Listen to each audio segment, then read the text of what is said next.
तो फिर क्यों आए मेरी जिंदगी में? क्यों मुझे बदला? क्यों बनाया मुझे ऐसा? क्यों दिखाई मुझे वो खुशियां, वो प्यार, ताकि आज तुम मुझसे कह सको कि वो सब झूठ था और सच ये है कि आज तुम किसी और की बनना चाहती हो?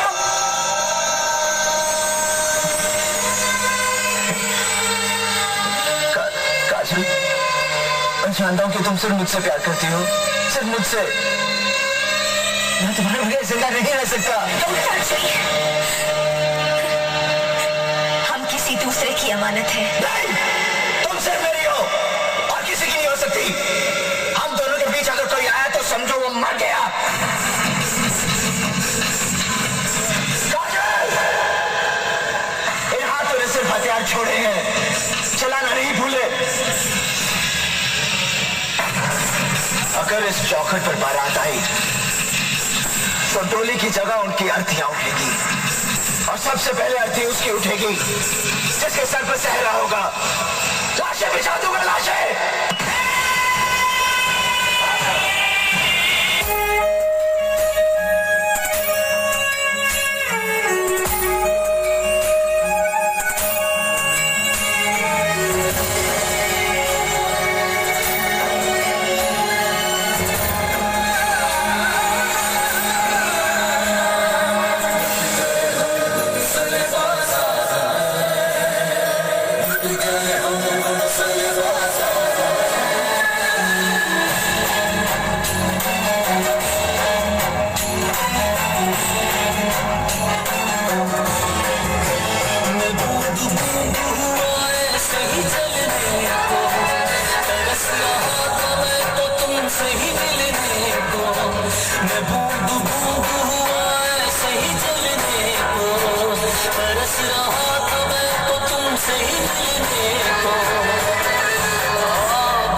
जुदाई सह नहीं सकते अब तुम्हारी, तुमसे मिलने की आदत हुई हमारी।